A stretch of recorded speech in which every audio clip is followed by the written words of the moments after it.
It's now time for the Rebirth Sports full game recap. We go all the way back December the 5th, the year 2023, when the Nashville Predators were in Chicago to take on the Blackhawks. Head coach Andrew Burnett deployed his line combinations in the following way: Forsberg, O'Reilly, Nyquist, Sherwood, Parson, Evangelista, Trennan, Sissons, Jankowski, McCarron, and Tomasino, which means we have 11 forwards and 7D again.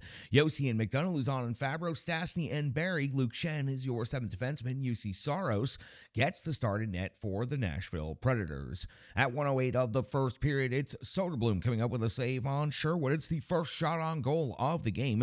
At 2:52 of the first period, it's Soderblom coming up with a save on Forsberg in close range. At 3:29 of the first period, it is Donato hitting the post off of the rush. At 4:32, Soderblom back to work coming with a save on Sherwood. Sherwood's second shot on goal already in this game. At 5:57 of the first period, we've got our scoring breakthrough. First goal of the game goes to Chicago Blackhawks as Foligno gets his third of the season.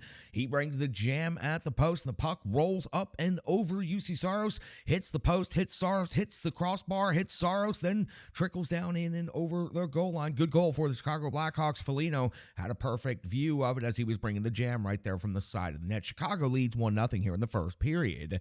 7:28 of the first, it's Soderblom coming with a save on Nyquist. At 9:45, UC Saros coming with a save on Tenorti from long range. At 10:43 of the period, UC Saros coming with a save on Jones, plus his rebound follow-up. Lightning quick kick out on this play. At 12:02 of the first, Soderblom comes with a save on Yossi, who was crashing the slot hard. Great scoring chance for the Predators right there. 14:03 of the first period, Soderblom coming with a save on McCarron. Then at 15:22, another save on Barry. 0 whistles for nearly 5 minutes to end the first period. Also, no shots on goal. Nashville Predators outshoot the Chicago Blackhawks over the course of the first period, 11-6. We go to the clean sheet in the second period, 1:37 in, and it's UC Saros coming up with a save on Kurashev at 2:11 of the second period. It's Luke Evangelista breaking through for the Nashville Predators, tying this game up at 1 apiece. It's Evangelista's fourth goal of the season. It was a rebound putback. Barry put the long shot on net. Evangelista got a deflection on it, then got to the loose puck first and puts it into the wide open net. Evangelista's fourth goal of the game ties this game up at 1 apiece.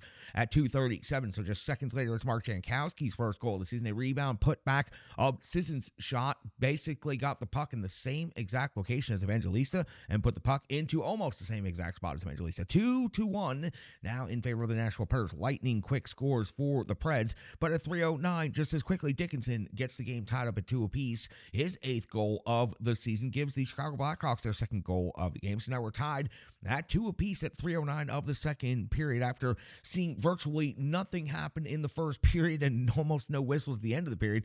Now it is just an onslaught of offense.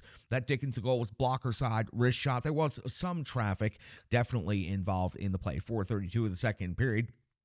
It's UC Saros coming up with a save on Gutman, 5:20 of the second period. Foligno, his fourth goal, second of the game, fourth on the season. It's a wrist shot that beats UC Saros. Now the Blackhawks suddenly lead 3-2, a crazy roller coaster for the first 5 minutes of this second period. 7:25 of the second. It's Soderblom coming up with a save on Sissons, tip in the low slot, an outstanding save, and a great scoring chance. You know what? Good hockey all around by everybody involved in that play. Impressive stuff right there by Soderblom and by Sissons. At 8:29 of the second period, it's Soderblom coming up with a save on Forsberg. At 9:27. Tomasino's off to the box. 2 minutes for hooking, and yes, we're all the way at 9:27 of the second period, and it's our first penalty call of the game. UC Saros would come up with a save on Seth Jones, and overall, over the course of the 2 minutes, the Nashville Predators would have a very strong penalty kill against the Chicago Blackhawks power play. At 12:14 of the second period, it's Tenorti now off to the box. 2 minutes for tripping on Luke Evangelista. Evangelista using the Roman Yossi wheel play to earn this power play for his Nashville Predators team, and it is the Nashville Predators converting on their first power play opportunity of the game. It's O'Reilly's 12th goal of the season, tying the game up at 3 apiece. It was a rebound backhand putback of Forsberg's initial shot. O'Reilly bringing the jam as he always does around the net, putting the rebound back in. His 12th season ties the game up 3 apiece. We go to the 15:24 mark of the second period. Soderblom coming with a save on Forsberg at 16:17 of the second period. It's Reichel off the box. 2 minutes for hooking. You would never have known the Nashville Predators were on the power play if there wasn't a clock counting it down on the screen. No shots on goal for the Preds, barely any zone time, and honestly, it didn't seem like the Blackhawks were shorthanded at any point point in time. So the Blackhawks did give up a power play goal on the previous Preds power play, but they were incredibly strong and basically put up a technically perfect penalty kill against the Predators here at the 16-17 to the 18-17 mark of the second period. 18:56 of the second, back to 5-on-5 hockey, and UC Stars come with a save on Kurashev at 19:16. It's Soderblom coming up with a save on Nyquist. We hit the end of a wacky roller coaster ride of a second period. The Nashville Predators have 25 shots on goal now, 14 in the second period. The Blackhawks have 17, so 11. 14-11 were the shots on goal in the second period. Incredibly high shot volume, incredible amount of offensive output. 24 seconds into the third period now. It's UC Saros coming up with a save on Anderson at the 1:16 mark of the third. It's Saros coming up with a save on Korchinski at 3:52. UC Saros coming up with a save on Vlasic at 6:03 of the third period. UC Saros coming up with a save on Donato plus the follow-up rebound opportunity. And here we are at 8:33, and it's UC Saros coming up with another save, this time on Gutman. Notice I haven't mentioned anything other than UC Saros coming up with saves at this point in the game, because at the 10-minute mark, the middle of the third period, in a tied game, in a 3-3 hockey game, the Nashville Predators have yet to generate a single shot on goal in this third period. UC Saros keeping the Nashville Predators in it with 6 saves over the course of the first 10 minutes. 11:45 into the third period. It's Soderblom coming up with a save on Tomasino after an incredible soccer-type play by Michael McCarron to keep the play alive, getting the shot for Tomasino, the first shot on goal for the Nashville Predators. Comes at 11:45 of the third period. At 12:41 of the third, it's Soderblom coming up with a save on O'Reilly. The rebound by Nyquist trickles just wide of the post. Just like the way Foligno scored earlier in this game, we saw Nyquist almost get the puck to roll up and over the top of Soderblom, but this time it rolls over his body and then wide of the post. Nashville Predators,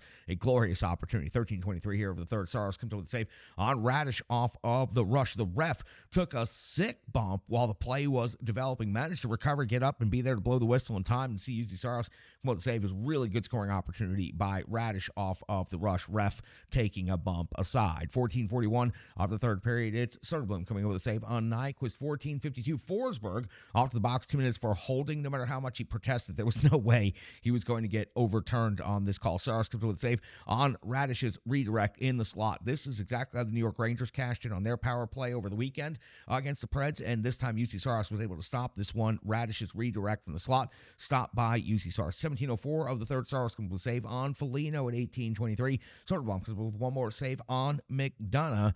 We hit the end of regulation with each team earning a point. Now, a weird caveat about these two teams. These were the only two teams in the Central Division that did not have an overtime or shootout loss. One of them will now be suffering that.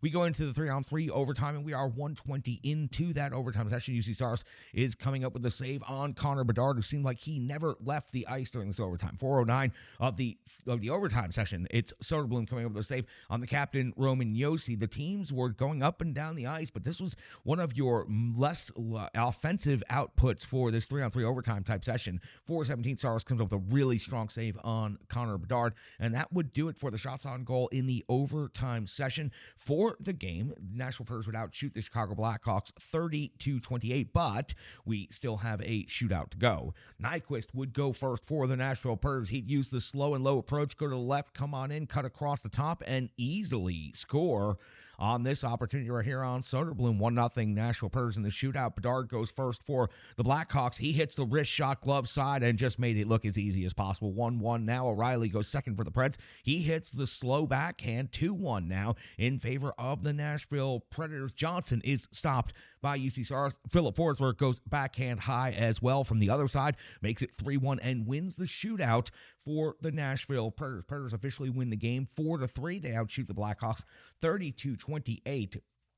And for the Nashville Predators, this was kind of a wild road game, but one of those where they found a way to get it done. They found a way to get 2 points in this game. There were moments where it looked like this game might slip away from the Preds in the second period, but they were able to maintain some discipline, some professionalism, come out, force overtime. Doesn't matter if the Blackhawks get a point in this one. It's not going to really affect the Nashville Predators. The Predators are able to get the extra point. Now 2-0 against the Blackhawks on the season, as they should be, picking up 2 road wins in a row to close out this very quick road trip. Next game will be back home against Tampa Bay. That's going to do it for the Rebirth Sports full game recap. A boring first period, an incredibly amazing second period, a kind of slow third period, a pretty good overtime, and a really good shootout. That's going to do it for the Reverse Sports Full Game Recap. We'll be right back on the Renegades of Puck podcast.